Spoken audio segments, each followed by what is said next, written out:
73 Hells Angels pulled up to an old woman's house at dawn. She was 78, alone, dying. She had $23 to her name. The man at the front, the biggest of them all, walked to her door with shaking hands and said 5 words she never expected to hear. "You fed me, I remember. One sandwich, 23 years ago." This is what it became. 73 motorcycles lined up on a quiet residential street in Bakersfield, California, on a Tuesday morning in the spring of 2025. The engines idled low, a deep rolling thunder that vibrated through the pavement and into the bones of every neighbor who pulled back their curtains to watch.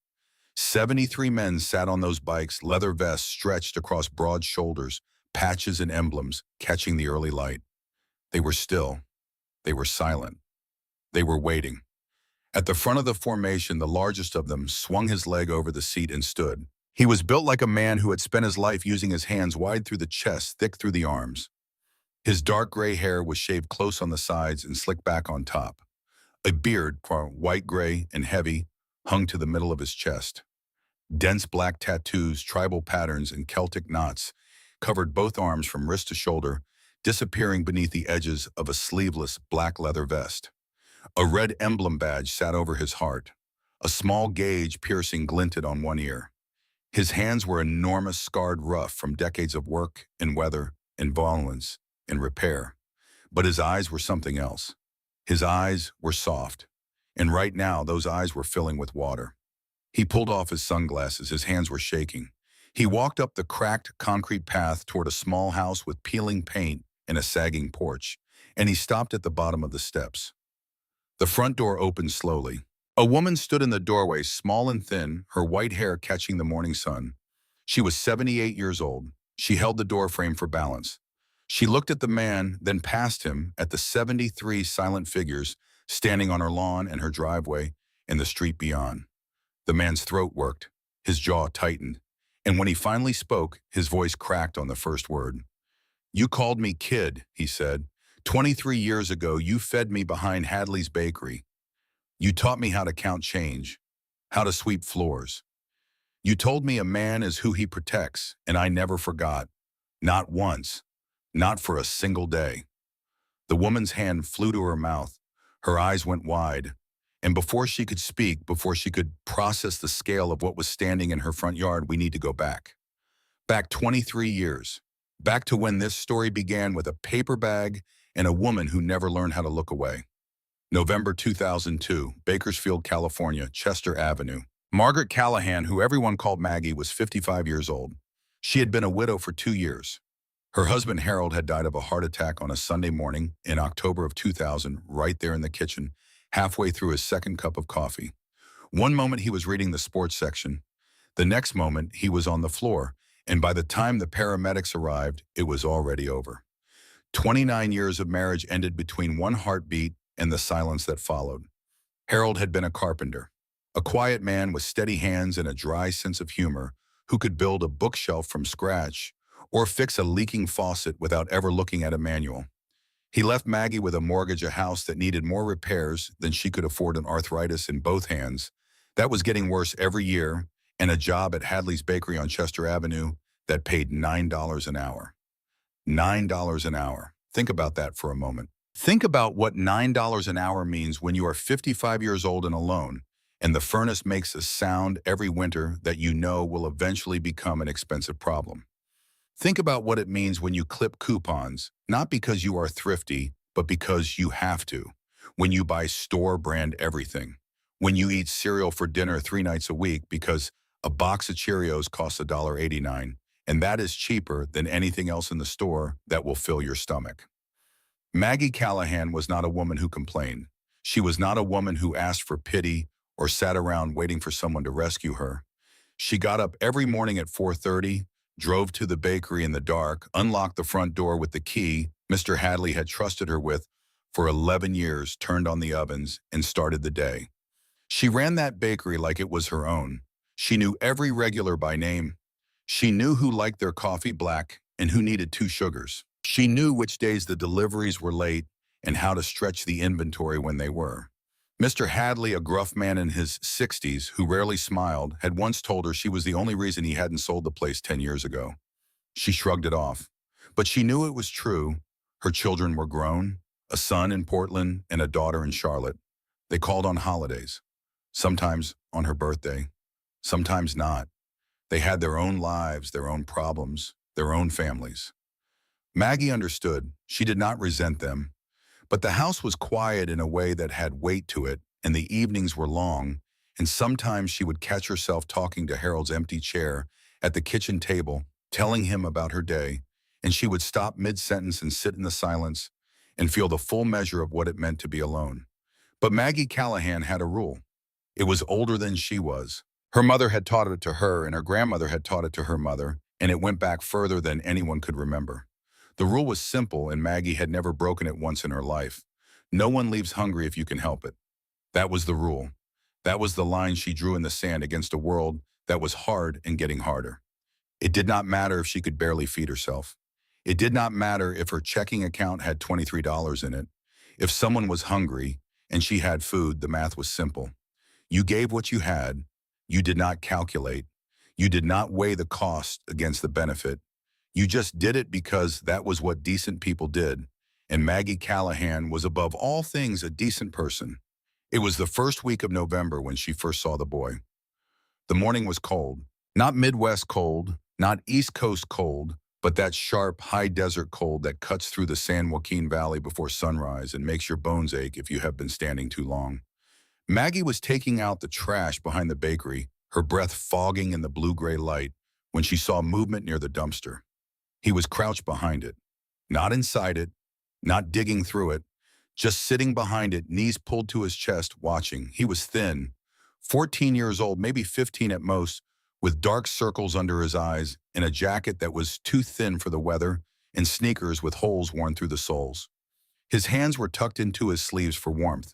His face had the sharp, hollow look of someone who had missed too many meals. He was not looking at the trash. He was looking at the people walking past on the sidewalk, watching them the way a stray dog watches from across the street, alert, still ready to bolt at the first sign of trouble. He was watching the world move past him like he was not part of it, like he was a ghost that no one could see. Maggie stood there for a long moment, the trash bag in her hand, the cold biting at her fingers.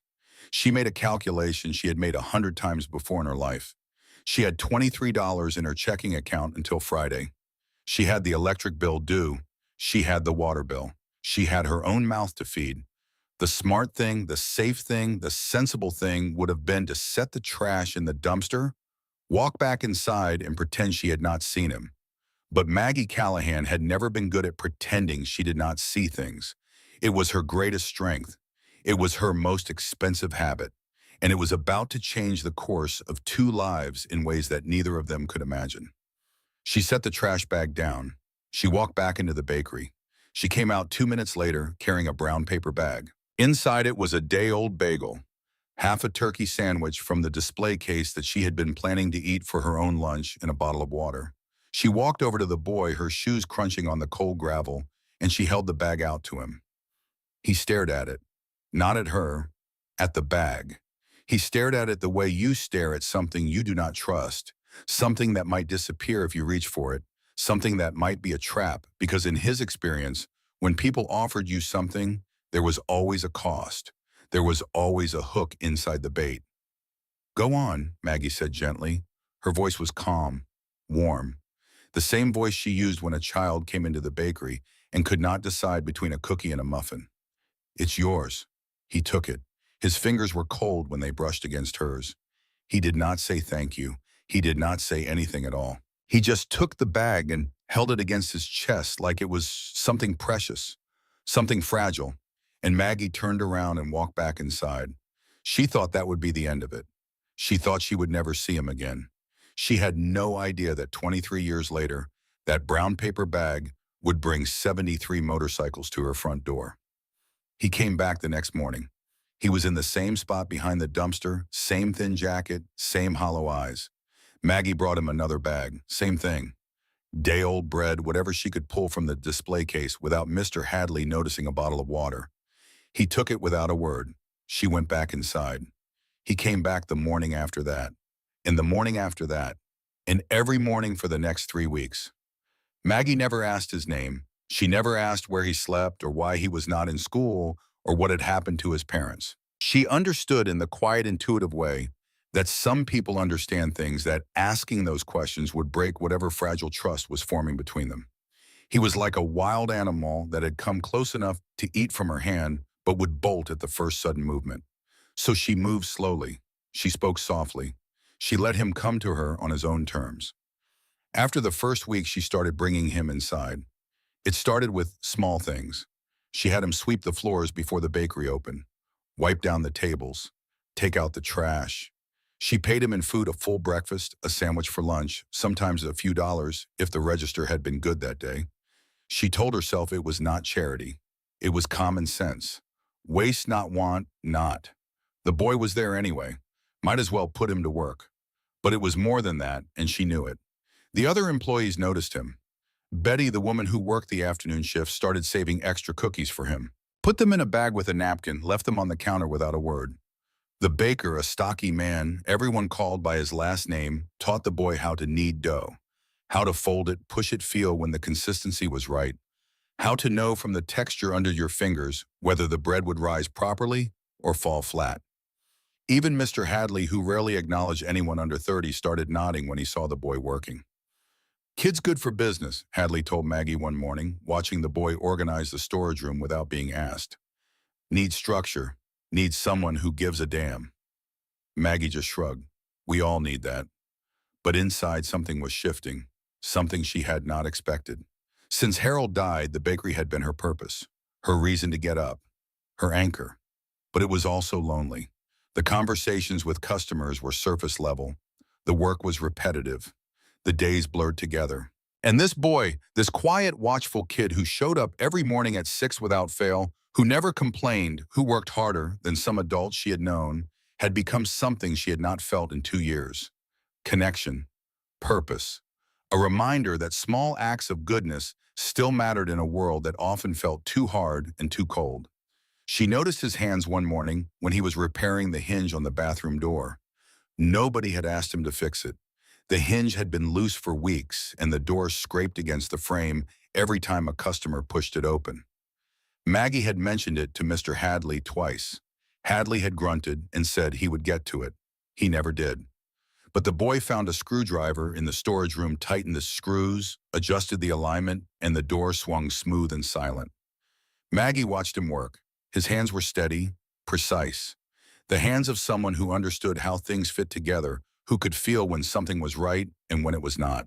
They were good hands, building hands, the kind of hands that could make something out of nothing if someone gave them the chance. She thought about Harold, about his carpenter's hands, about the bookshelves and the birdhouses and the kitchen cabinets he had built over 29 years of marriage, each one a little better than the last. This boy had the same quality, the same quiet competence, the same instinct to fix what was broken without waiting to be asked. It was the first time since Harold died that Maggie had looked at someone's hands and seen the future instead of the past. One morning about a month in, Maggie was teaching him how to work the register. She showed him how to punch in the prices, how to count back change the old-fashioned way, coin by coin, bill by bill, the way her mother had taught her at the family grocery store back in Modesto 40 years ago. And when a customer is rude, she told him, her arthritic fingers tapping the counter for emphasis, you smile anyway, not because they deserve it, because you do, because the kind of man you become is not about how other people treat you. It is about how you treat them. He was watching her carefully, absorbing every word the way dry ground absorbs rain. A man is who he protects, Maggie said. She said it simply, the way you say something you believe so deeply it does not need emphasis. Not what he takes, not what he is given, who he protects. You remember that. He looked at her for a long moment, and she saw something shift behind his eyes, something cautious and bruised and half buried under years of pain. Something like hope, or maybe just the memory of what hope used to feel like before the world beat it out of him. Then came the morning that changed everything Maggie understood about the boy. She had noticed things before, small things that she filed away in the back of her mind without fully confronting them. The way he flinched when someone raised their voice, even if it was just Mr. Hadley grumbling about a late delivery. The way he ate every meal like it might be snatched away from him at any second, hunched over his plate, arms curled around it, protecting it. The way he wore long sleeves even when the bakery was warm, even when the ovens had the back room pushing 80 degrees. She had seen the bruises, dark marks on his forearms, yellow-green at the edges, the kind that come from fingers gripping too hard. She had not said anything. She was giving him space, giving him time, waiting for him to trust her enough to tell her on his own. But then one morning, Maggie was carrying a tray of muffins from the oven, and she passed behind him. She was not thinking. She reached out and touched his shoulder, a casual gesture, the kind of thing you do to let someone know you are behind them in a small kitchen. The boy spun around so fast the tray nearly flew out of her hands. His arm came up, forearm raised, covering his face. A block, a shield. The reflexive motion of a body that had learned to protect itself from blows before it learned to read or write or count change. They both froze. The boy stood there with his arm up, his eyes wide, his chest heaving. And Maggie stood there with her tray of muffins, and she looked at that raised arm, and she understood everything. Every bruise he had hidden, every flinch she had pretended not to notice, every long-sleeved shirt in a warm kitchen. She did not say a word. She set the tray down slowly. She took one step back. She placed her hand flat on the counter, palm down, visible, non-threatening. And she waited until his arm came down, until his breathing slowed, until the wildness in his eyes faded back to the guarded stillness she had come to know. "Same time tomorrow?" she asked quietly. He nodded. That was all. But that night alone in her house on Oleander Avenue, Maggie Callahan did not eat cereal for dinner. She did not watch television. She did not sit in the quiet and talk to Harold's empty chair. She sat at her kitchen table with a phone book and a notepad, and she started making calls. She called Child Protective Services. She called the county foster care office. She called a legal aid number she found in the yellow pages. She asked about guardianship, about emergency placement, about what it would take for a 55-year-old widow with arthritis in a $9 an hour job to become the legal protector of a child she did not even know the name of. The answers were not encouraging. The paperwork was a mountain. The process could take months. Her income would be scrutinized. Her house would be inspected. The chances, they told her gently, were not great. Maggie did not care about the chances. She started filling out the forms anyway. She requested the applications. She gathered her documents. She was not a woman who waited for the world to get better on its own. She was going to fight for this boy. She just needed a little more time. She did not get it. On a cold morning in early January 2003, the boy did not come. Maggie waited. She watched the back door. She stepped outside into the cold and looked behind the dumpster. Empty. She checked the alley. Empty. She waited an hour, then two. Her eyes returning to the back door every few minutes, her hands slowing on the register, her mind running through explanations. Maybe he was sick. Maybe he had found somewhere warm to sleep and had overslept. Maybe he would come tomorrow. She called his name out the back door. And then she stopped because she realized with a sickening lurch in her stomach that she did not know his name. She had never asked. He had never offered. She had been calling him kid for 2 months and she did not know who he was. She asked the other shop owners on Chester Avenue, the woman at the laundromat, the man at the pawn shop, the owner of the tire place 2 doors down. Nobody had seen him. Nobody knew who she was talking about. A homeless teenager behind a dumpster was not the kind of thing that registered on most people's radar. He was invisible. He had always been invisible. Maggie was the only one who had ever looked. She went to the police. The officer at the front desk listened to her with the kind of patient, distant expression that said he had heard this story before and it always ended the same way. He wrote down what she told him, a boy 14 or 15, dark hair, thin jacket, no name, no address, last seen behind Hadley's Bakery on Chester Avenue, and he looked up at her with something that might have been sympathy or might have been exhaustion. "Ma'am," he said, "runaways come and go. It's the nature of the thing. They show up for a while, they move on. There's not much we can do unless he's committed a crime or someone files a missing persons report, and you would need to be a parent or legal guardian to do that." "I was trying to become his guardian," Maggie said. "I have the paperwork started." The officer shook his head slowly. "Without a name, without an ID, We can't even pull a file. I'm sorry, I know that's not what you want to hear. So that's it, Maggie asked. A child disappears and that's it. We see it a lot, the officer said. Don't get attached. Don't get attached. 3 words. Spoken with practiced detachment by a man behind a desk in a system designed to process people, not protect them. Maggie stared at him for a long moment, and then she left because she could feel the anger rising in her chest, and she knew that yelling at a police officer would not bring the boy back. 3 days later, she heard from Betty, who heard from the woman at the laundromat, who heard from someone's nephew that a teenage boy matching the description had been picked up for shoplifting 2 towns over, arrested, taken to a juvenile detention facility somewhere in Kern County. Maggie did not hesitate. She got in her car the next morning before dawn. She drove an hour and 40 minutes to the facility. She brought the guardianship paperwork she had been filling out incomplete, but started. She brought a brown paper bag with a bagel, a sandwich, and a bottle of water. She walked into that facility at 8:15 in the morning, and she told the woman at the front desk that she was there to see a boy. She did not know his name. She described him. Dark hair, thin, about 14 or 15. She said she had been feeding him, employing him, and that she had started the process to become his legal guardian. The woman looked at her the way people look at someone who does not understand how the system works. Ma'am, visitation is limited to immediate family or legal guardians. You are neither. I am trying to become his guardian. I have the paperwork right here.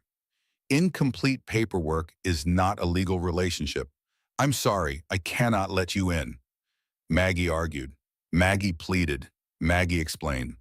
She stood at that desk for 45 minutes, her arthritic hands gripping the brown paper bag, her voice calm but insistent, and the woman behind the desk repeated the same answer in different words until there were no more words left to say. Maggie walked back to the parking lot. She sat in her car. She held the brown paper bag in her lap, the one she had packed for the boy, and she stared through the windshield at the gray concrete building where he was locked behind walls she could not get past. She came back the next day, drove the same hour and 40 minutes, walked through the same doors. This time she had called ahead, had spoken to a case manager, had arranged to at least deliver the paperwork. The woman at the front desk was different from the day before. She looked up Maggie's inquiry, typed something into a computer, and then looked at Maggie with an expression that was not unkind, but was final. The minor you're asking about was transferred yesterday, she said, to another facility. Which one? I can't disclose that information to anyone outside the immediate family or the assigned caseworker. I was 1 day late, Maggie said. Her voice was very quiet. 1 day. The woman said nothing. There was nothing to say. Maggie drove home, an hour and 40 minutes of highway and farmland in silence. She pulled into her driveway on Oleander Avenue. She walked into her empty house. She set the brown paper bag on the kitchen table, the one nobody had taken, the one that still held a bagel and a sandwich in a bottle of water, and she sat down in the chair across from Harold's empty chair, and she cried. She did not cry from sadness. She cried from anger, from the helpless burning fury of a woman who had tried to do the right thing and been stopped by a system that did not care about right things, a system that processed children like paperwork, that moved them from facility to facility like inventory. That told the one person who had bothered to look for a homeless boy behind a dumpster not to get attached, as if attachment were the problem, as if caring were the disease and indifference were the cure. She looked for him for months after that. Every morning when she took out the trash at the bakery, she glanced behind the dumpster. Every time a young man walked through the door, her heart jumped for a quarter of a second before settling back down. She asked around. She checked with the police twice more. She called the foster care office. Dead ends, every single one. He was gone, swallowed by the system or spit out of it. She did not know which. She did not know if he was alive. She did not know if he remembered her. She did not know if the sandwiches in the mornings and the lessons about counting change had meant anything at all, or if they had dissolved like sugar in rain sweet for a moment and then nothing. But Maggie Callahan did not stop. Every morning before the bakery opened, she set out a brown paper bag on the counter near the back door. A bagel, a sandwich, a bottle of water. It was not for the boy. She knew he was not coming back. It was for whoever might need it. For whatever hungry kid or tired stranger or forgotten person might wander past and need to know that someone in the world had thought about them before they arrived. Most mornings, the bag sat there untouched until she threw it away at closing time. Some mornings, it was gone by 8. She never saw who took it. She did not need to. No one leaves hungry if you can help it. That was the rule. And Maggie Callahan kept it. Day after day, month after month, year after year, through the loneliness and the arthritis and the quiet house and the empty chair and the bills that never stopped coming and the world that kept getting harder. She kept it because it was the only thing she had left that felt like it mattered. Because somewhere out there, a boy she had fed for 2 months and loved for even less time was either alive or dead. And if he was alive, she wanted to believe that the kindness she had shown him had planted something.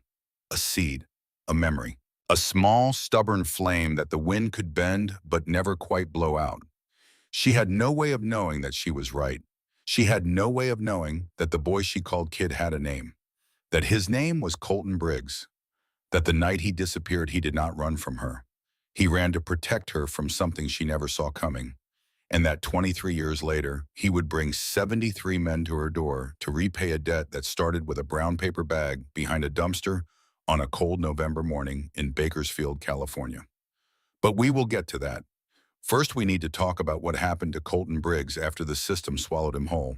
Because what he went through in those 23 years, the darkness he fell into, the brotherhood he found, and the one sentence he carried with him through every single day of his life, is a story that will change the way you think about loyalty, about debt, and about the terrifying redemptive power of being seen by one person when the rest of the world looks away.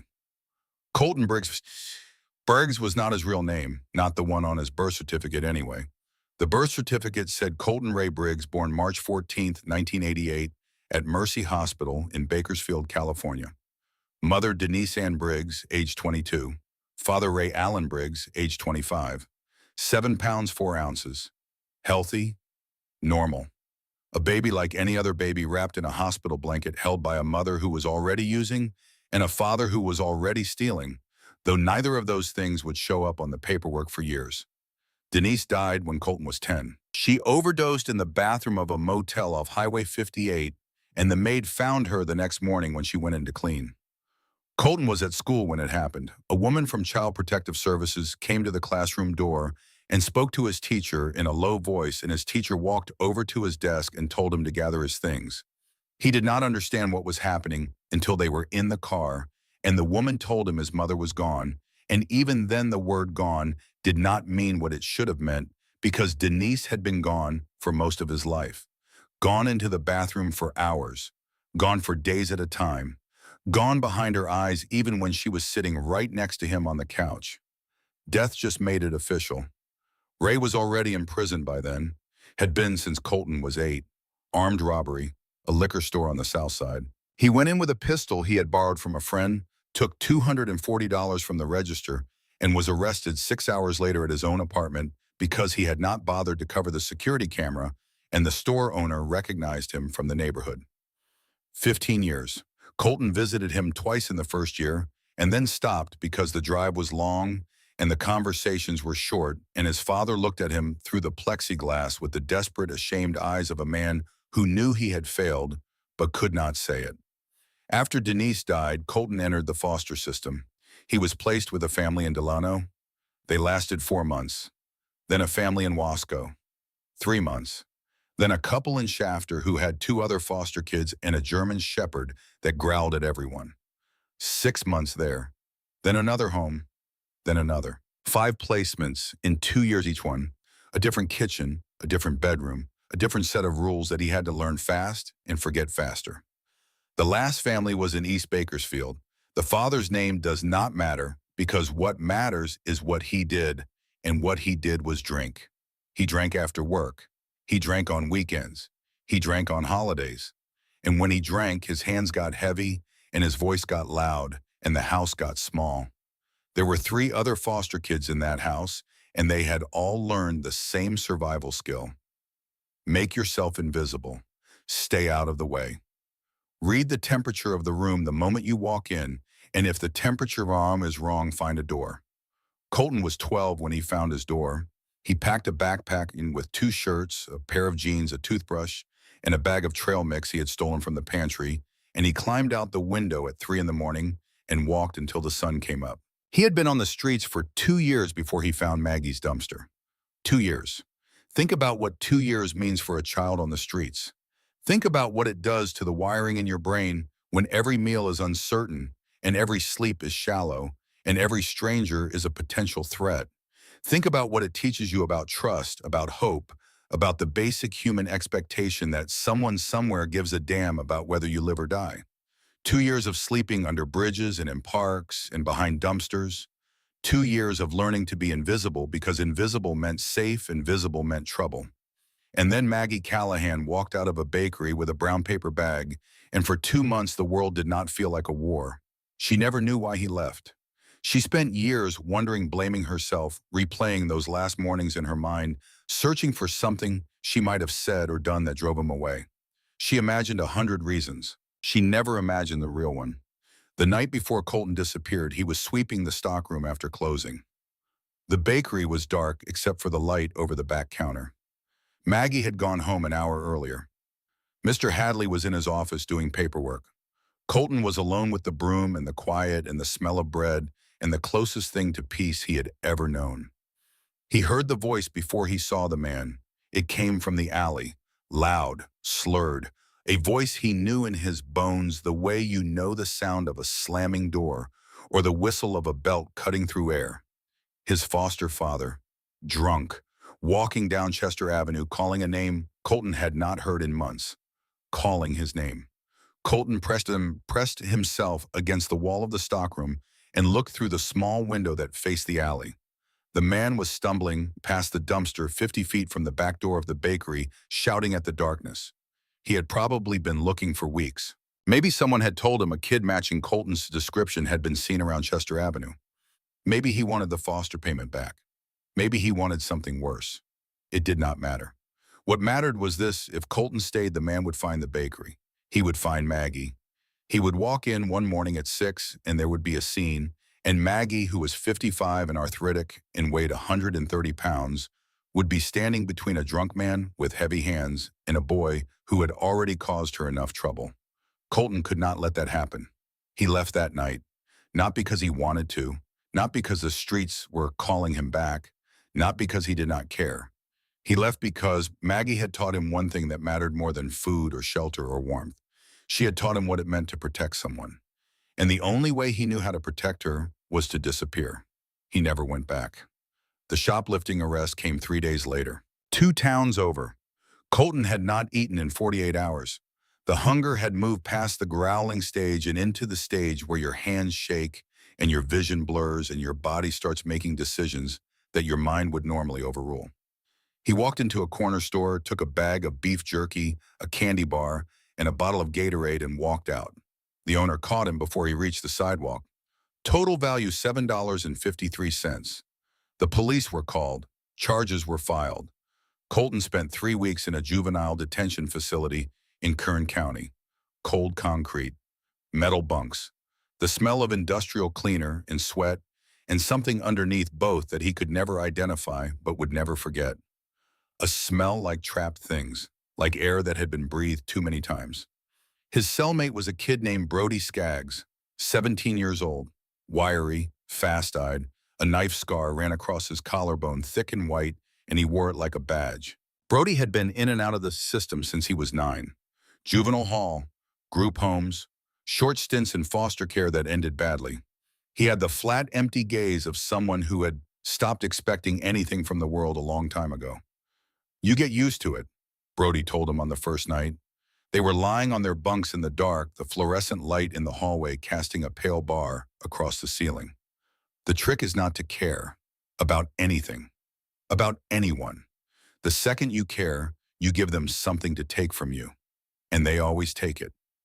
Colton stared at the ceiling and thought about Maggie, about the way she had looked at him when she taught him to count change, about the way her arthritic fingers had tapped the counter when she said the words he could not stop hearing, even now, in this place, on this bunk, in this darkness. A man is who he protects. He thought about the brown paper bag. about the fact that she had $23 in her checking account and she had given him half her lunch.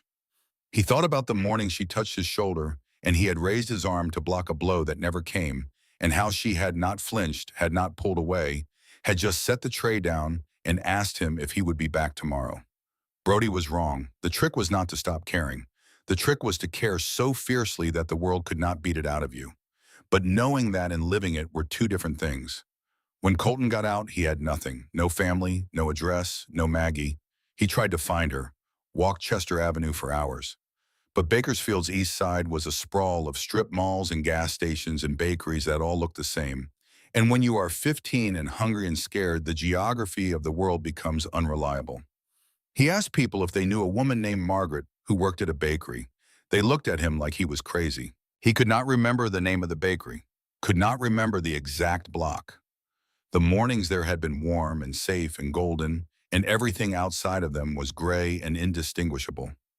After a week of sleeping in parks and eating from dumpsters, he ran into Brody again. Brody was with a group of older guys, leather vests, hard faces, motorcycles parked at the curb. They called themselves the Jackals, a feeder gang that ran errands for a local motorcycle club, moving stolen parts, watching corners, running messages, collecting debts. "You looking for work?" Brody asked. Colton hesitated. He knew what kind of work Brody meant. He knew what it would cost him. But he was tired, and he was hungry. And the street behind him was long and empty and cold, and the street in front of him had food and a roof and people who would not let him disappear. "Yeah," Colton said, "I'm looking." But Brody did not bring him in right away. The Jackals did not take strays off the street without watching them first. For the next year and a half, Colton survived on the fringes, running small errands, proving he could keep his mouth shut, sleeping in garages and on couches that belonged to people whose names he never learned. He ate when there was food and went without when there was not. He learned the edges of the world. The Jackals moved through the geography of loyalty and territory and debt without being inside it. He was being tested, and he knew it. By the time they finally brought him in, gave him a place to sleep and a role to fill, he was 16 years old. For 2 years after that, Colton did what desperate kids do. He ran with the Jackals. He was quiet, reliable, and he did not ask questions. He learned the rules of a world that operated on a different kind of loyalty than the one Maggie had taught him.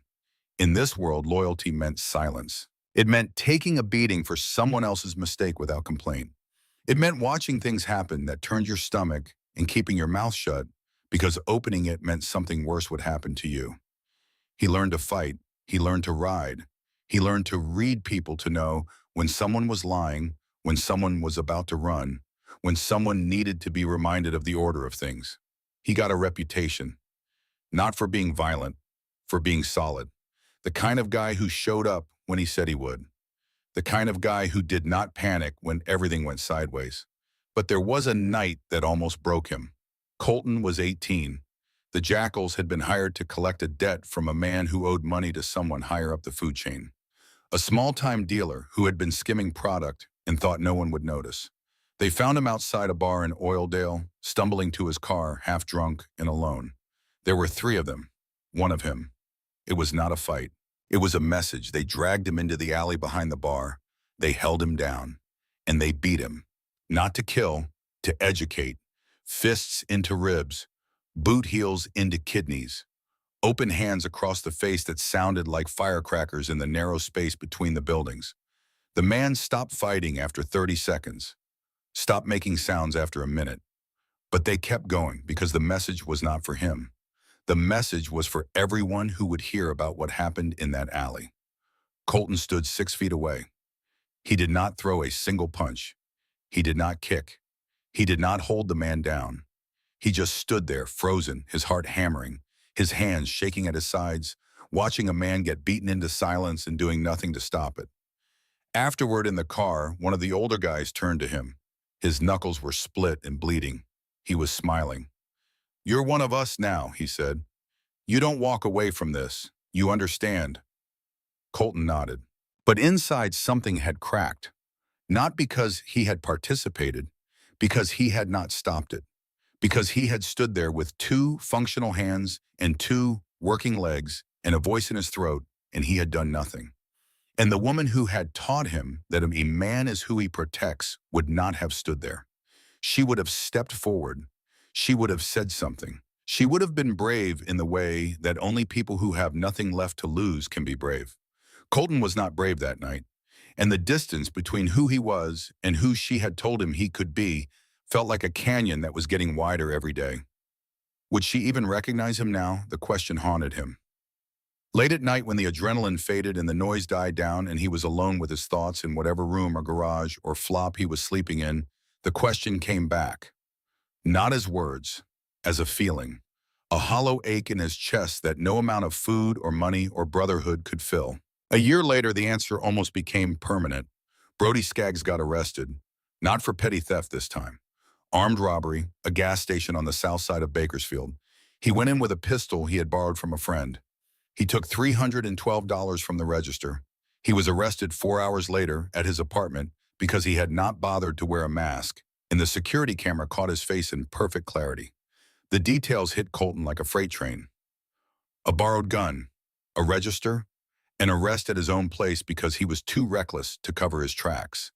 It was his father's crime, replayed note for note by a different actor in the same town on the same kind of Tuesday night. Brody was going to prison for the same reason Ray Briggs had gone to prison, and Colton was standing at the same fork in the road looking down the same two paths. He went to see Brody before the trial. The visiting room was small and gray and smelled like floor wax. Brody sat on the other side of the glass thinner than Colton remembered, his eyes harder, the scar on his collarbone standing out white against skin that had not seen sunlight in weeks. "Don't look at me like that," Brody said. He could read the expression on Colton's face. Pity, horror, recognition. Like what? Like I'm a cautionary tale. Brody leaned forward. His voice was flat. "We're the same, you and me. Same system, same streets, same dead-end road. Don't pretend you're different. You're not. You're just slower." Colton looked at Brody through the glass. He looked at the scar and the hard eyes and the future that was staring back at him, and he saw it clearly. Two boys, same starting line, same juvenile hall, same crew. One of them had been told by a woman with arthritic hands and $23 in her checking account that a man is defined not by what he takes, but by who he protects. The other one had been told the trick is not to care. And those two sentences, spoken years apart by two different people to two different boys, had drawn a line between two lives that were about to diverge so completely that in 20 years, one of them would be leading 73 men on a mission of grace, and the other would still be behind glass. Brody got 12 years. Colton never visited again. Not because he did not care, because every time he thought about that visiting room, he saw his own face on the other side of the glass, and it terrified him. He had to get out. The Hells Angels Bakersfield chapter noticed him the way a hawk notices movement from altitude. He was 19. He was disciplined. He showed up. He did not panic. He kept his word. Those qualities were rarer than people think in a world where most young men were burning through their 20s like the supply was infinite. But there was something else about Colton Briggs that set him apart, and it took an old man named Big Ray Dalton to put it into words. Big Ray was in his early 50s by then, though he looked older. 20-plus years on a motorcycle and a lifetime of sun and wind and hard living had carved his face into something that resembled topography. Ridges and valleys, scars that told stories he would never tell. He was the kind of man who spoke rarely and meant everything he said, and when he spoke, the room went quiet because Big Ray Dalton did not waste breath on things that did not matter. One night at the clubhouse, after a long day that had involved a complicated situation and an uncomplicated solution, Big Ray sat down across from Colton and studied him the way a mechanic studies an engine he cannot quite figure out. "You've got rules," Big Ray said. It was not a question. Colton looked at him. "What do you mean?" "I mean you don't steal from working people. You don't hit anyone who doesn't have it coming. You pay what you owe every time, even when it costs you more than it should. You've got a code. Your own code, not the club's, yours." Colton said nothing. "Most of these guys," Big Ray continued, gesturing vaguely at the room, "they follow the club's rules because the club tells them to. Take away the club, they'd follow whoever was next in line. But you." He pointed a thick finger at Colton's chest. "You'd follow your rules in an empty room with nobody watching. That's different." That's rare, and I want to know where it comes from." Colton was quiet for a long time. The memory rose up unbidden, vivid as a photograph. Maggie's arthritic fingers tapping the counter, the smell of fresh bread, the warmth of the bakery at 6 in the morning when the world outside was cold and dark and indifferent. The sound of her voice calm, certain, unshakable. "A man is who he protects," Colton said. Big Ray stared at him. His weathered face was unreadable for a moment, and then he laughed. Not a mocking laugh, not a dismissive laugh, a laugh of recognition. The kind that comes when you hear something true spoken aloud in a world that trades mostly in lies. "Who taught you that?" Big Ray asked. Colton hesitated. The memory felt fragile, like a glass figurine he had been carrying in his pocket for years. If he set it down in the wrong place, it might shatter. "Someone I used to know," he said. Big Ray nodded slowly. The laughter was gone from his face. What replaced it was something more serious, more careful. "Then don't forget it," Big Ray said, "because the moment you do, you're no different than the trash we clean off the streets. You understand me?" Colton understood. He got his GED that year, studied at night after long days of mechanical work, failed the math section the first time, passed everything the second.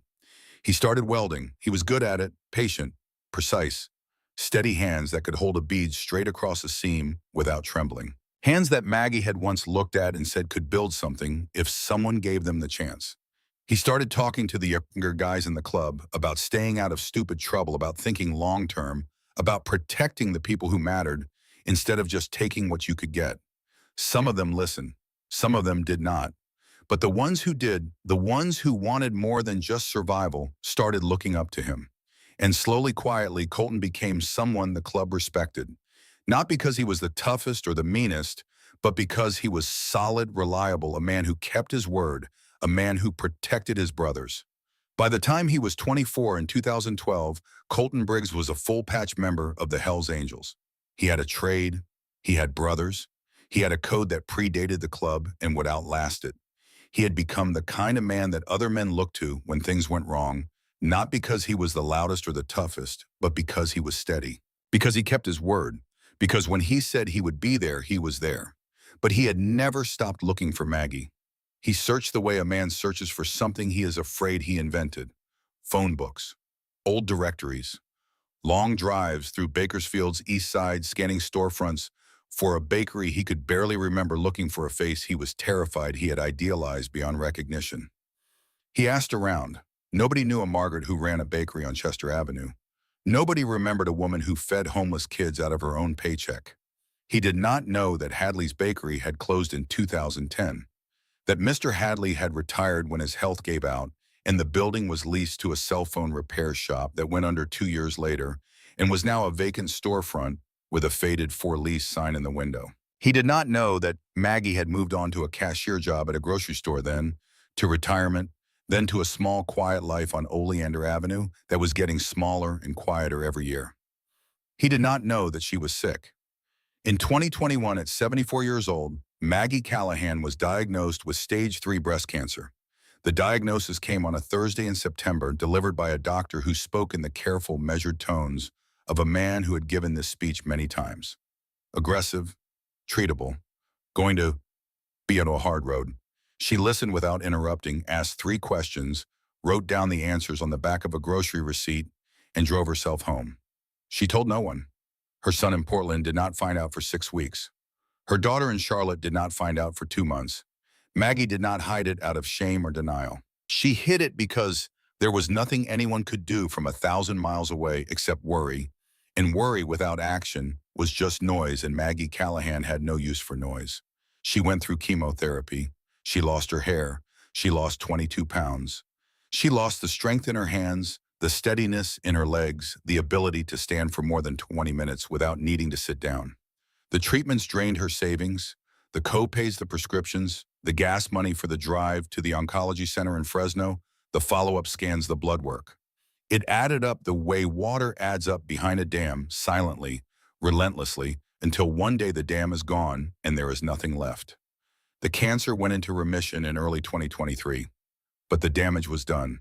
Maggie's house on Oleander Avenue, the house where she and Harold had raised two children and eaten dinner at the same table for 29 years, was falling apart. The roof leaked in 3 places. The furnace had stopped working 2 winters ago, and she had been heating the house with space heaters she bought at Walmart. The plumbing was corroded. The electrical wiring was old enough to be a fire hazard. The front porch sagged. The paint was peeling. The gutters were rusted through.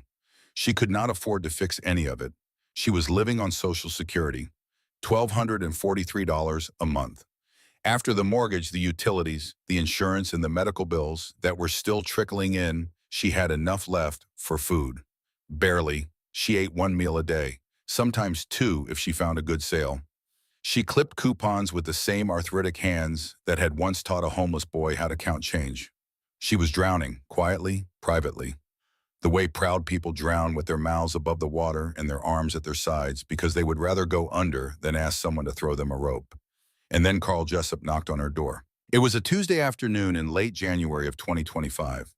Maggie was sitting in her kitchen, paying bills with a calculator and a checkbook because she did not trust online banking when someone knocked. She was not expecting anyone. No one ever came by unannounced. She opened the door and saw a man in a collared shirt and pressed slacks standing on her porch with a clipboard and a smile. He was mid-50s, clean-shaven, the kind of man who looked like he had never changed his own oil. His name was Carl Jessup. He was from the City of Bakersfield Department of Property and Code Compliance. He handed her a business card. "Mrs. Callahan," he said, and his voice was smooth and warm and calibrated to sound like concern. "I'm here because your property has been flagged for serious code violations, structural deficiencies, electrical hazards, plumbing issues. Now I understand this is your home, and I want you to know that we are here to help you." He said help the way certain people say help, like a hand extended toward your throat. Maggie looked at the clipboard. She looked at the printed pages stapled to it, pages filled with technical language and ordinance numbers and dates and deadlines. She looked at the man standing on her sagging porch in his pressed slacks, with his smooth voice and his careful smile, and she felt something cold settle in her chest. "What exactly does help mean?" she asked. Jessup explained. The city had determined that her property was in violation of multiple building codes. She had 90 days to bring the property into compliance, which meant a full roof replacement, furnace installation, plumbing overhaul, electrical rewiring, tens of thousands of dollars of work. If she could not complete the repairs within the deadline, the city had the authority to declare the property condemned and initiate a forced sale at assessed value, which for a house in the condition hers was in would be a fraction of what it was worth. "It's for your own safety, ma'am," Jessup said. "We're trying to help you." Maggie stood in her doorway, 77 years old, a cancer survivor living on $1,200 a month, and she looked at Carl Jessup, and she did not see a man who was trying to help her. She saw a man who was trying to take her home. She had lived on Oleander Avenue for 34 years. She knew every house on the block. She knew the Hendersons at number 1451, who were in their 80s and had a vegetable garden in the backyard. She knew the widow at 1439, who played gospel music on Sunday mornings loud enough to hear from the sidewalk. She knew the retired postal worker at 1462, who mowed his own lawn every Saturday. And she knew that 3 of them had received the same letter from the same department in the same week. Maggie Callahan was not a woman who looked away. She never had been. She was not going to start now. She spent the next 2 weeks doing what she had always done when the world tried to push her around. She pushed back. She read the code violation notices line by line. She went to the public library and looked up the relevant ordinances. She called a legal aid hotline and spoke to a paralegal who told her that the 90-day timeline seemed unusually aggressive and the procedure had irregularities. She knocked on her neighbors' doors and sat at their kitchen tables and compared notices and discovered that every flagged property on Oleander Avenue shared one thing in common. They were all owned by elderly residents on fixed incomes. They were all in the path of a proposed commercial redevelopment project that had been quietly discussed at city council meetings for the past year. Someone was buying up the block, and Carl Jessup was the instrument. Maggie organized a meeting at the Henderson house. 5 neighbors came. She laid out what she had found calm and methodical, the same way she had once explained to a 14-year-old boy how to count change. She contacted the legal aid office again. She wrote letters. She made phone calls. She was 77 and exhausted, and her hands hurt, and her bones ached, and the cancer might come back at any time. And she was eating one meal a day to make the money last, but she wasn't going to let them take her home. She was not going to let them take anyone's home. But she was losing. The clock was ticking, 63 days left, then 50, then 40. The repairs were impossible without money she did not have. The legal aid office was understaffed and overwhelmed. The paralegal was sympathetic but stretched thin. The neighbors were scared. Two of them were already talking about selling. Maggie was fighting a system with nothing but stubbornness in a phone book, and the system was winning. 300 miles of highway and 23 years of silence away, Colton Briggs was sitting in a truck stop diner off Highway 99, having breakfast with Big Ray Dalton and a younger member named Kyle. It was early spring of 2025. The sun was barely up. The diner smelled like coffee and bacon grease, and the particular kind of weariness that settles into places that never close. Their waitress was a woman in her early 60s, kind eyes, warm smile, the kind of woman who called everyone honey and remembered your coffee order after the first visit. She brought their check saw, Colton's vest saw, the Hells Angels patch, and instead of looking nervous the way most people did, she smiled. "You boys ride for a reason or just for fun?" she asked, setting the check down. Colton smiled back. "Both." She nodded approvingly. "Good. My son rides. Says it saved his life. Says the Brotherhood kept him clean when nothing else could." Something stirred in Colton's chest. "That's what it's supposed to do." The waitress leaned in a little. Her voice dropped the way it does when someone is about to share something they consider sacred. "He says he owes it all to one woman, a lady who ran a bakery years ago back when he was a teenager. Gave him food when he had nothing. Didn't ask questions. Didn't judge. Just fed him. Told him he was worth something when no one else in the world did." She paused. "He says she changed his life. Says he's been trying to find her for years. Wants to thank her." Colton went very still. His coffee cup stopped halfway to his mouth. The sounds of the diner, the clink of silverware, the murmur of the truckers at the counter, the sizzle of the grill, all of it receded until there was nothing but the woman's voice and the blood pounding in his ears. "Bakery?" he asked carefully. His voice was tight, controlled. Where the waitress thought for a moment, her brow furrowing. "Chester Avenue, I think. Closed down years ago. 10, 15 years back." But he said her name was Margaret. Margaret something. She shook her head, trying to remember. Real sweet lady. Treated him like he was her own. Colton's hands had started to shake. The coffee cup rattled against the saucer. He set it down carefully, deliberately, afraid he might drop it. "Callahan?" he asked. The name came from somewhere deep, a half-buried corner of his memory. He had seen it once years ago on a paycheck stub she had left on the counter at the bakery. He had tried to remember it 1,000 times since and could not. But now in this diner with this woman's voice unlocking doors he thought were sealed shut forever. The name surfaced like a body rising from deep water. The waitress's eyes widened. "Yes, that's it. Margaret Callahan. You know her." Colton could not speak. His throat had closed. He just nodded. Big Ray was watching him from across the table. The old man's eyes were sharp and quiet and missed nothing. "She's still in Bakersfield," the waitress said. Her voice had softened. She could see what this meant to the big man with the shaking hands. "My son tried to find her a few years back, but didn't have much luck. But if you're looking, I can ask him. He might know more."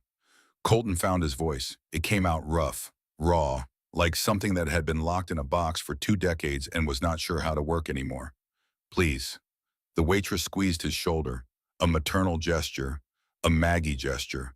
Colton almost lost it right there into the booth. He scribbled his number on a napkin with hands that would not stop trembling. The waitress took it, promised to call her son that day, and walked back toward the kitchen with the check. Big Ray and Kyle were staring at him. Kyle looked confused. Big Ray looked like a man who had just watched a piece of a puzzle fall into place. "You good brother?" Big Ray asked quietly. Colton swallowed hard. He nodded. "Yeah, He stopped, started again. "I need to find her." Big Ray did not ask who. He did not ask why. He had heard Colton say the line, the one about a man being who he protects, and he had always known there was a story behind it. A story Colton carried the way some men carry shrapnel deep in the tissue, too close to the bone to remove. Then we'll find her, Big Ray said simply. 2 weeks later, Colton's phone rang, unknown number. He answered on the first ring. It was the waitress's son, a man named Sean, who had been through his own version of the fire and come out scarred but standing. He had done the work, asked around, checked records, cross-referenced addresses, and he had found her. Margaret Callahan, 1447 Oleander Avenue, Bakersfield, California. Still alive. Colton wrote the address down on a piece of paper with a hand that shook so badly the numbers were barely legible. He thanked Sean 3 times. He hung up. And then he sat in the silence of his apartment, staring at the piece of paper, unable to move. 23 years. After everything he had done and everything he had failed to do, after the alleys in the detention centers, and the jackals in the beatings he had watched, and the man he had almost become, and the man he had fought to be, instead she was still there. 6 miles from where he was sitting. On the same street where she had probably been the whole time. He rode to Oleander Avenue that afternoon. He did not plan to knock. Did not plan to say anything. He just needed to see. Needed to know she was real. That she was still in the world. That the woman who had changed his life with a brown paper bag and a sentence about protection was not something he had invented to survive. He parked 2 houses down. Engine off. And he waited. 1 hour, then 2. The neighborhood was quiet. Small houses with small yards. American flags. Chain link fences. The kind of street where people had lived for 30 years and planned to die. And then the front door of 1447 opened, and Maggie Callahan stepped out. She was slow, careful. She held the railing with both hands as she came down the steps. Her hair was white. Her frame was thin. She moved with the stiff caution of someone whose body had become a series of negotiations, each step a small agreement between will and limitation. She walked to the mailbox at the end of the driveway, retrieved a handful of envelopes, paused for a moment looking up at the sky, gathering strength for the walk back. Colton's eyes burned, his throat locked. His hands gripped the handlebars so hard his knuckles went white under the tattoos. It was her. After 23 years, it was her. He watched her open one of the envelopes. He watched her face change as she read it. He could not see the words from 2 houses away, but he could see the way her shoulders dropped. The way she folded the paper slowly, carefully, as if it were made of something heavier than paper. The way she stood there at the mailbox for an extra moment before turning back toward the house. He did not know it then, but the letter she was reading was from Carl Jessup. The final notice. 37 days remaining. Colton wanted to go to her. Right then. Wanted to walk up that cracked driveway and tell her everything. Who he was. What she had meant to him. What she had saved him from. But something stopped him. Not fear exactly. Something more complicated. The knowledge that whatever he did next had to be worthy of what she had done for him. That showing up on her doorstep alone with nothing but words and a leather vest was not enough. Words were cheap. She had taught him that. A man is not what he says. A man is who he protects. He needed to protect her, and he needed to do it the only way he knew how, with the only family he had. He rode back to the clubhouse. He called Big Ray. He told him he needed to talk to everyone, every member of the Bakersfield chapter. It was important. It was the most important thing he had ever asked. Big Ray did not hesitate. "I'll make the call," he said. And he did. The clubhouse was full. 73 members of the Bakersfield chapter of the Hells Angels packed into a room that smelled like engine oil and coffee and leather that had been worn through rain and sun and years of highway miles. Some sat on folding chairs. Some leaned against the walls. Some stood in the back with their arms crossed and waiting. Big Ray Dalton was in the front row, his weathered face unreadable, his thick arms folded across his chest. Kyle sat next to him, younger, quieter, watching Colton the way you watch someone who is about to do something they have never done before. Colton stood at the front of the room. He had not slept. His eyes were red. His hands, the hands that could hold a welding bead straight across a seam without trembling or shaking. He looked at the faces in front of him. His brothers, the men who had ridden with him, through things that most people would never understand, and he felt the weight of what he was about to say pressing down on his chest like a stone. He had never told this story, not to anyone, not fully. Big Ray knew pieces. Kyle knew less. The rest of them knew Colton Briggs as a steady man with a code and a past he did not discuss. That was enough for a motorcycle club. You earned respect with what you did, not what you said. And Colton had earned more respect than most. But tonight he was going to open the box he had kept locked for 23 years. He was going to show them what was inside. And he was terrified that once he started talking, he would not be able to stop. He started at the beginning. He told them about being 12 years old and climbing out a window at 3 in the morning with a backpack and a bag of stolen trail mix. He told them about 2 years on the streets, about the dumpsters and the parks and the bridges and the cold, about learning to be invisible because invisible meant alive. He told them about the morning he was crouched behind a dumpster on Chester Avenue, not digging through the trash, just watching the world move past him like he was not part of it, and a woman walked out of a bakery with a brown paper bag. His voice broke on the word bag. He paused, swallowed, kept going. He told them about the mornings in the bakery, about sweeping floors and wiping tables and fixing a door hinge without being asked, about a woman with arthritis in both hands and $23 in her checking account who gave him half her lunch because she could not look at a hungry child and walk away.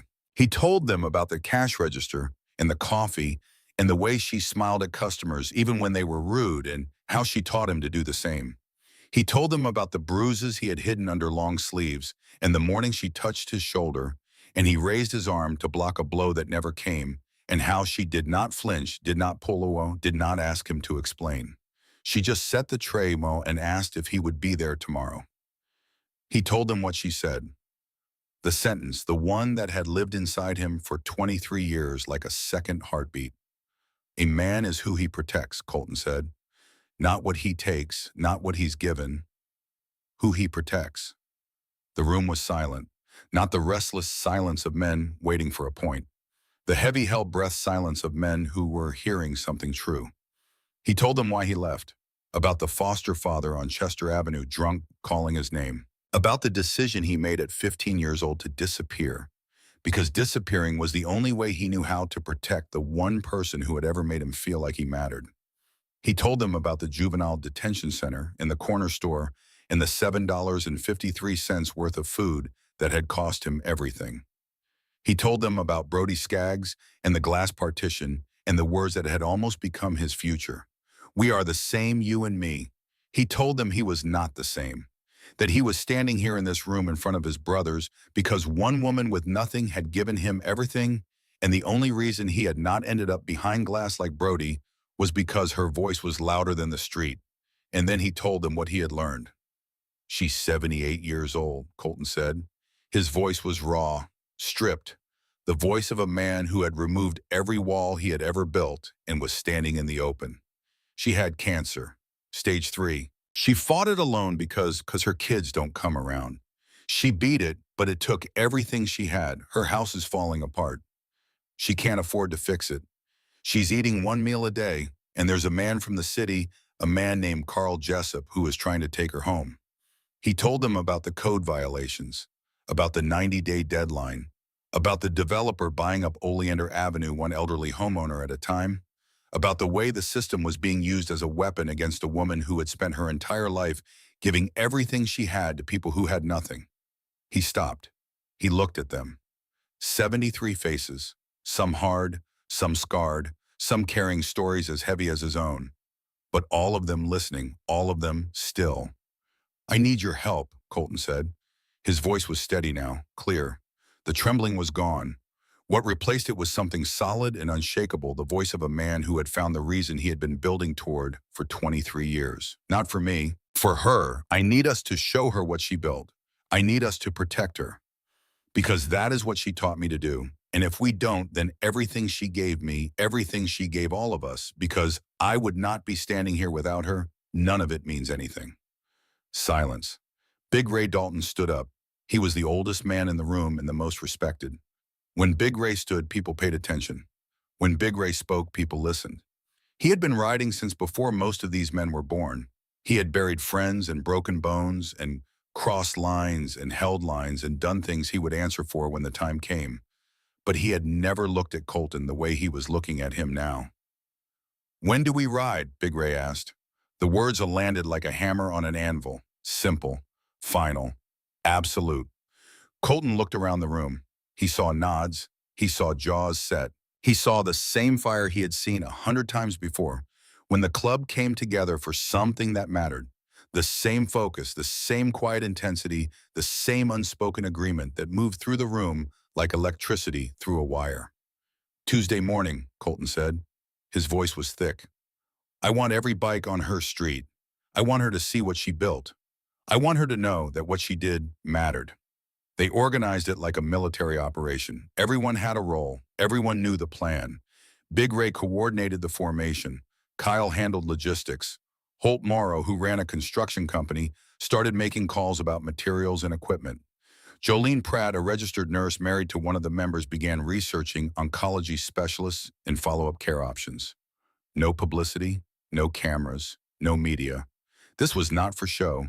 This was not a stunt. This was for Maggie.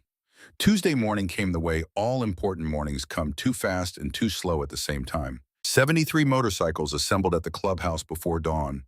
The air was cool and still. Engines started one by one, a rising chorus of thunder that built until the ground vibrated and the windows of nearby buildings hummed in their frames. They pulled out in formation, two abreast, a column of chrome and leather and purpose that stretched for 3 blocks. They rode through Bakersfield in the gray light before sunrise, past the strip malls, in the whining stations, in the taco stands, in the car washes, in the quiet residential streets, where sprinklers hissed on lawns and newspapers lay in driveways. They rode down Chester Avenue, past the empty storefront where Hadley's Bakery used to be, past the dumpster where a 14-year-old boy had once crouched in the cold and watched the world throw food away. They turned onto Oleander Avenue and slowed, engines dropping to an idle, and they lined up along the curb and in the driveway and on the street in front of 1447 with the precision of men who understood that discipline was its own kind of respect. And then they waited, silent, patient. 73 men on 73 motorcycles, their breath fogging in the early air, their leather vests dark against the pale morning light. The front door opened. Maggie Callahan stood in the doorway in a housecoat and slippers, one hand on the doorframe for balance, the other raised to shield her eyes from the light. She looked at the street. She looked at the motorcycles. She looked at the men. Her lips parted, but no sound came out. Her face held the expression of someone who has opened their front door and found the ocean where the sidewalk used to be. Colton swung his leg off his motorcycle. He stood. He was the largest man on the block, wide through the shoulders, tattoos covering both arms, his beard hanging to his chest, his vest heavy with patches and years. He pulled off his sunglasses. His hands were shaking again. He walked up the cracked concrete path, the same path he had watched her walk 2 weeks ago, and he stopped at the bottom of the steps. "You called me kid," he said. His voice cracked on the first word, and he did not try to fix it. 23 years ago, you fed me behind Hadley's Bakery. You taught me how to count change, how to sweep floors, how to smile at people even when they didn't deserve it. You told me a man is who he protects." He stopped, breathed, and I never forgot, not once, not for a single day. Maggie's hand flew to her mouth. Her eyes went wide. Tears spilled down her cheeks before she could stop them. She stared at him, searching his face with the desperate intensity of a woman looking for something she had lost a long time ago and given up hope of finding. She looked at his eyes, past the beard and the tattoos and the scars and the size of him. She looked at his eyes, and she found the boy. "Colton," she whispered. Her voice was barely there, a thread of sound that the morning air could have taken. He nodded. He could not speak. She stepped forward. Her movements were slow, unsteady, but deliberate. She reached up and touched his face with both hands, the way a mother touches a child she has been told is dead. Her fingers trembled against his cheeks. His beard was rough under her palms. He was real. He was here. He was alive. "You came back," she said. Her voice broke. "You came back." Colton took her hands in his, gently, the way you hold something that matters more than anything you have ever held. I never stopped looking for you, he said. Maggie started to cry. Not the quiet tears of sadness, the overwhelming gasping tears of something broken being put back together, something lost being found, something that had been waiting for 23 years to happen, finally happening on a Tuesday morning in Bakersfield, California. Colton gestured behind him, at the 73 men standing on her lawn, her driveway, her street. These are my brothers, he said, and they're here because of you, because you showed me what it means to protect someone when the world says they don't matter. Now we're here to protect you. He told her what he wanted to do: fix the house, pay the bills, take care of everything, make it right. And Maggie shook her head. No, she said. Colton blinked. He had expected tears. He had expected gratitude. He had expected her to say yes to let him in, to let him do what he had come to do. He had not expected no. I didn't feed you so you'd owe me, yay, Maggie said. Her voice was stronger now, steadier. The tears were still on her cheeks, but her eyes had cleared, and in them, Colton saw the same iron he had seen 23 years ago in a bakery kitchen at 6 in the morning. That's not how kindness works. You don't do something good so someone pays you back. You do it because it needs doing. I don't want to be a debt someone settles. Colton looked at her. He understood. He understood better than anyone on that street what she was saying, because he had spent 23 years learning the difference between charity and dignity. Maggie Callahan had been the one who gave. Her entire life she had been the hand that reached out the door, that opened the bag, that appeared. She had fed strangers and sheltered strays and fought for neighbors and never once asked for anything in return. Accepting help was not something she knew how to do. It was not part of her wiring. It felt like weakness.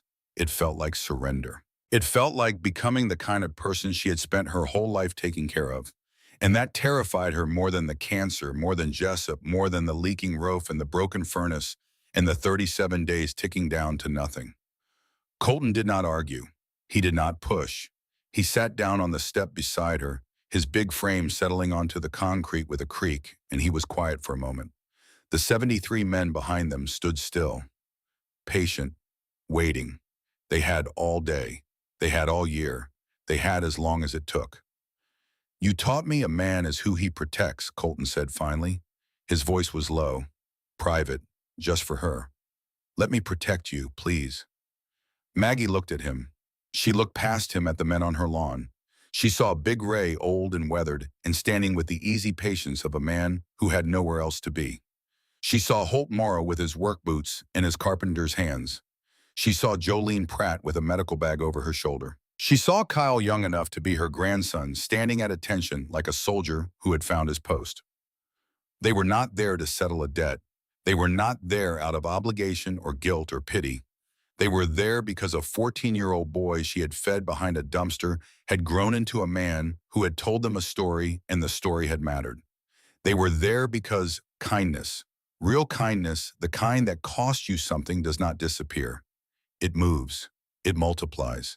It shows up 23 years later on a Tuesday morning in the form of 73 motorcycles and a man with shaking hands who cannot stop saying thank you. Maggie's chin trembled. She pressed her lips together, and then she nodded.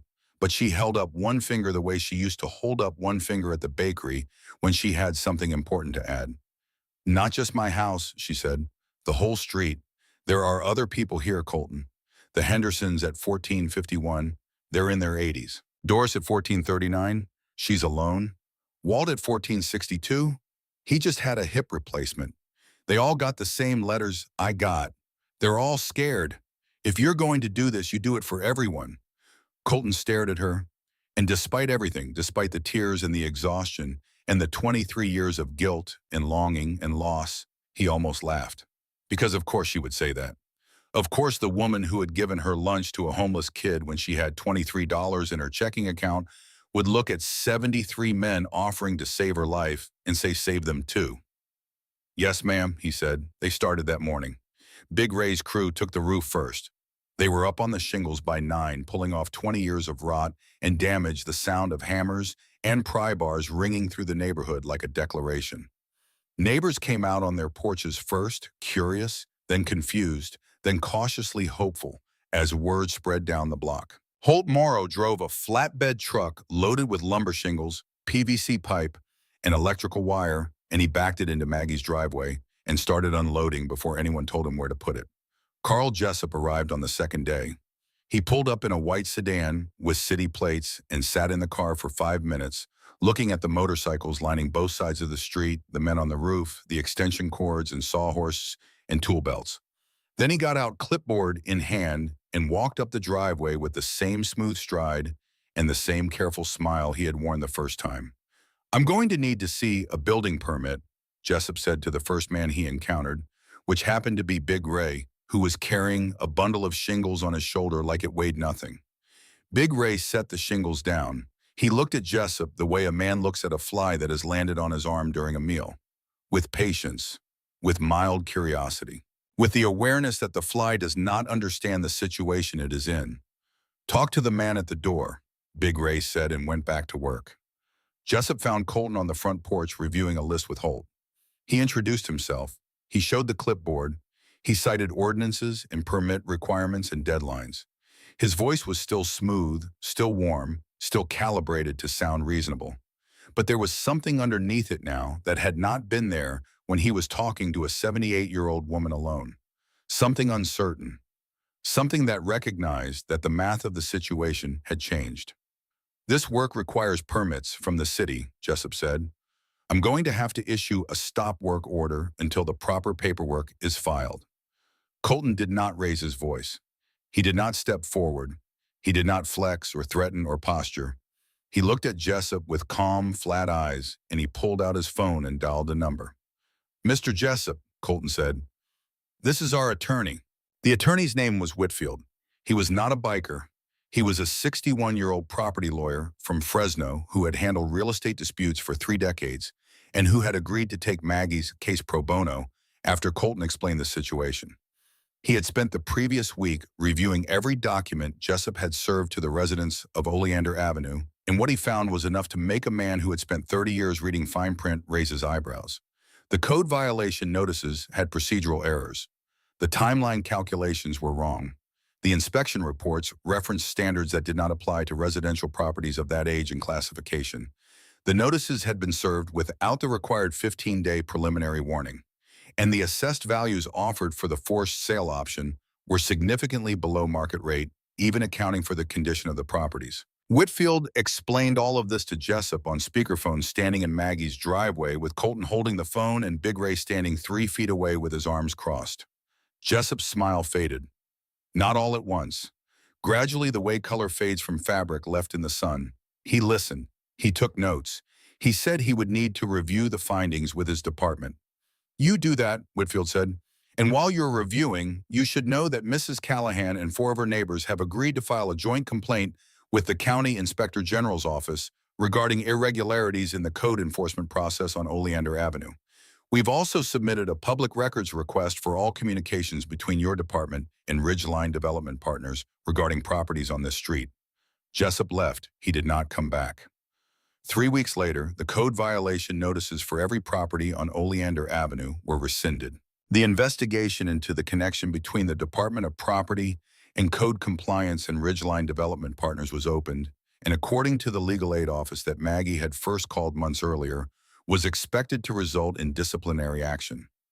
Maggie had won, not with fists, not with threats, with preparation, with community, with the stubbornness of a woman who had spent her entire life refusing to look away from things that were wrong, and with the 73 men who had shown up because a boy she fed behind a dumpster had become a man who kept his word. The renovation took 4 weeks. They replaced the roof, repainted the exterior in a soft blue that Maggie chose because it reminded her of the house she grew up in back in Modesto. They installed a new furnace, replaced the corroded plumbing, rewired the electrical system, put in a new water heater, a new stove, a new refrigerator. They mowed the lawn, trimmed the trees, cleaned the gutters, pressure washed the driveway. They did the same for 3 other houses on the block, the ones whose owners had received the same letters and could not afford the same fight. Holt Morrow pulled Colton aside during the second week. "How much does she owe?" he asked. Colton hesitated. He had looked into it. Medical bills, property taxes, utility arrears. It was over $30,000. Holt saw the look on his face and nodded. "I'll handle it," he said. Colton started to protest. Holt held up a hand. "Brother, she saved you. That means she saved all of us, because you're one of us. Let me do this." He paid every cent. A wire transfer and a phone call. No ceremony, no fanfare. Jolene Pratt connected Maggie with a specialist at a cancer center in Fresno who was running a clinical trial for a preventative treatment. She made the appointments, filled out the insurance paperwork, and drove Maggie to every visit. She sat in the waiting room with a paperback novel and a thermos of coffee, and she did not leave until Maggie walked out. The wives and girlfriends of the club members organized meal trains. Breakfast, lunch, and dinner delivered to Maggie's door every day. Casseroles and fresh bread and soups that filled the house with warmth and the smell of garlic and rosemary. The children played in the yard, their laughter filling spaces that had been silent for too long. For the first time in years, 1447 Oleander Avenue sounded like a home. Maggie sat on her porch most days wrapped in a blanket watching them work. She cried often during those first few days. Not from sadness, from the sheer weight of being seen, of being remembered, of discovering that the kindness she had given 23 years ago had not disappeared into the void the way she feared. It had been growing, quietly, patiently, in the heart of a boy she thought she had lost. One afternoon, 3 weeks into the renovation, Colton was sitting beside her on the porch.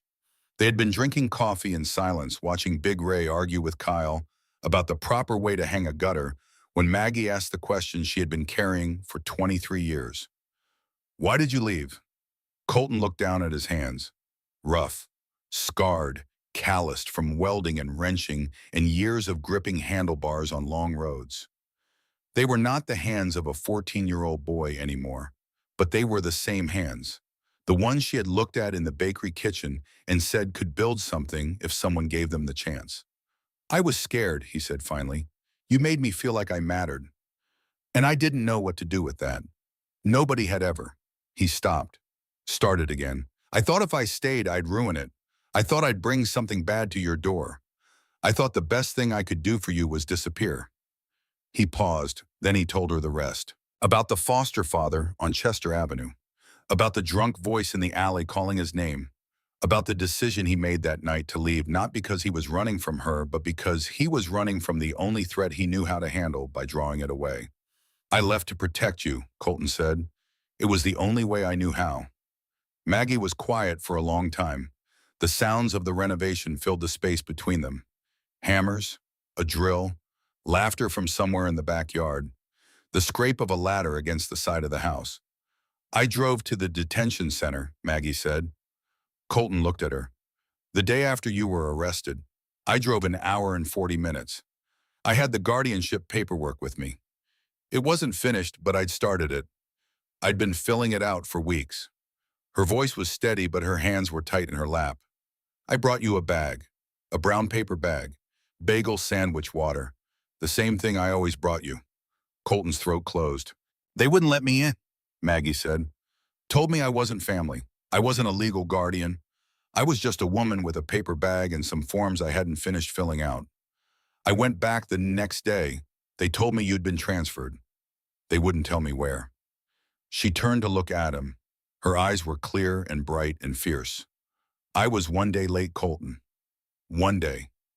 If I had come one day earlier, if I had filed those papers 1 week sooner, they would have let me in. I would have found you. I would have brought you home." The words hung in the air between them. 23 years of silence and searching and guilt and wondering, and it came down to this: two people who had tried to find each other and failed. Two people who had each believed they had failed the other. A woman who thought her kindness had not been enough, and a boy who thought his disappearance had been a betrayal. They had both been wrong. Maggie reached over and took his hand. Her grip was weak, the bones thin under skin that had grown papery and fragile.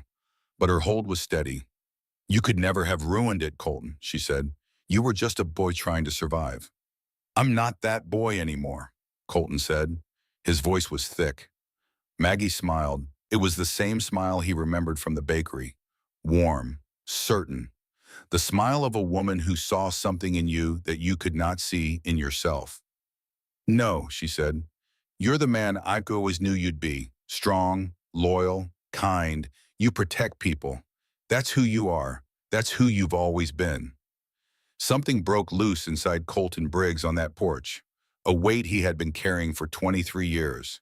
Guilt, shame, the fear that he had failed the only person who had ever believed in him. And in that moment, sitting beside the woman who had saved his life with a paper bag and a sentence, he finally let it go. They threw a barbecue in the backyard the day the renovation was finished. 73 people and their families. Kids running through the grass, chasing each other with water guns. Burgers and hot dogs on the grill, smoke rising into the late afternoon sky. Coolers full of drinks. Picnic tables covered with food that the wives and girlfriends had spent all morning preparing. Music from someone's truck radio. Laughter that carried over the fence and down the block. Maggie sat in a lawn chair in the middle of it all, a blanket across her knees, a plate of food on the table beside her that she had barely touched because she was too busy watching. Watching these rough, scarred, tattooed men flip burgers and chase toddlers and laugh with their wives and hold their children on their shoulders. Watching the world she had unknowingly built by feeding one boy one morning 23 years ago. Colton brought a chair and set it beside hers. He sat down. For the first time in 23 years, the chair next to Maggie Callahan was not empty. She lived 2 more years after that day. 2 good years. The cancer stayed in remission. Her hair grew back white and soft. She gained weight. Her strength returned enough that she could walk to the mailbox and back without stopping. She spent holidays with Colton and his club family. Thanksgiving, Christmas, Easter, the 4th of July. They made sure she was never alone, never forgotten. The club called her Mama Callahan. She wore the name with pride. She attended barbecues and charity rides and toy drives. She sat in her lawn chair with the blanket someone had crocheted for her and watched these men, her men, do good in the world. And she smiled, because she understood now what she had built. Not a debt, not an obligation, a family. She passed in the spring of 2027, peacefully, at home, in her sleep. Colton was with her sitting in the chair beside her bed holding her hand. She had been declining for a few weeks, nothing dramatic, just her body deciding quietly and without complaint that it had done enough. The night before she died, she was lucid, clear-eyed, more herself than she had been in days. She looked at Colton and smiled. "I'm proud of you," she said. "I'm proud of you too," Colton said. She squeezed his hand. The grip was barely there. A whisper of pressure, but it was steady. "You keep protecting people," she said. "You hear me? You keep being the man I know you are." Colton nodded. His jaw was tight. His eyes were burning. "I will," he managed. She closed her eyes. She was still smiling. "Good," she said. "That's all that matters." 73 motorcycles escorted her casket to the cemetery. The procession stretched for over a mile. Traffic stopped. People pulled to the side of the road. Some removed their hats. Some placed their hands over their hearts. The sound of the engines rolled through the streets of Bakersfield like thunder, a final salute for a woman who had never asked for one. They buried her on a hillside under an oak tree. The club's chaplain spoke. Big Ray read a passage from Scripture. Colton gave the eulogy. He stood in front of the grave, in front of his brothers and their families, and he talked about kindness. About what it costs to do the right thing when you have nothing. About how one woman with arthritic hands and a $9 an hour job had changed the trajectory of 73 lives just by deciding that a hungry kid behind a dumpster was worth seeing. On her headstone, Colton had them engrave the words she taught him. "A man is who he protects," and underneath in smaller letters, "She protected us all." 6 months after Maggie died, Colton Briggs filed the paperwork for a nonprofit organization. He called it Callahan's Table. Its mission was simple: feed homeless and at-risk youth in Bakersfield. Provide them with meals, with job training, with mentorship, with the chance to be seen by someone who believed they were worth seeing. He partnered with bakeries and restaurants and shelters across the city. He hired kids who had nothing the way Maggie had hired him, and he taught them skills and gave them structure and paid them in food and dignity and the stubborn insistence that they mattered. On the wall of the small office he rented downtown, he hung a photograph of Maggie, young, smiling, full of life, a reminder of why the work existed. Big Ray Dalton started volunteering at a youth shelter 3 days a week, mentoring teenagers who reminded him of the kid Colton used to be. Holt Morrow donated construction materials to Habitat for Humanity. Jolene Pratt established a scholarship fund for nursing students from low-income families. The ripples moved outward, quietly, persistently, the way ripples always do when the stone that causes them is thrown by someone who means it. Every year on the anniversary of the day Maggie opened her door to 73 bikers, they held a memorial ride. The first year it was just the original 73. They rode through Bakersfield, past Chester Avenue, past the empty lot where Hadley's Bakery used to stand, and they stopped at Maggie's house on Oleander Avenue. The family who lived there, now a young couple with two small children, who had heard the story and felt honored to keep the house, had planted a garden in the front yard. A memorial bench sat beneath the oak tree by the mailbox, a small brass plaque bolted to the back, in memory of Margaret Callahan, who taught us that kindness never dies. It just waits for the right moment to return. By the third year, over 300 motorcycles showed up for the ride. By the fifth, it was more than 1,000. Other chapters joined, other clubs. Citizens who had heard the story and wanted to be part of something that reminded them the world was not as far gone as it sometimes felt. They rode in formation through the streets of Bakersfield, engines roaring, and they stopped at the house and they stopped at the cemetery, and they stood in silence because silence was the only language big enough to hold what they felt. On a morning in March, a year after the fifth memorial ride, Colton Briggs rode to the cemetery alone. It was early, the sun was just coming up over the hills east of town, painting the sky in shades of gold and copper. The grass was wet, the air smelled like rain that had fallen during the night, and earth that was warming under the first light. He parked his motorcycle at the edge of the cemetery road and walked to her grave. The headstone was clean. Someone, maybe one of the brothers, maybe one of the neighbors, had placed fresh flowers in the small vase beside it. The oak tree cast a long shadow across the grass. Colton stood there for a long time. He did not speak. He just stood, his hands at his sides, his breath slow, looking at the name carved into the stone. Then he reached into the saddlebag on his motorcycle and took out a brown paper bag. He had packed it that morning the way she used to pack them. A day-old bagel from the bakery down the street, half a sandwich, a bottle of water. He set it on the ground beside the headstone, leaning it gently against the stone the way you lean something against a wall when you want it to stay.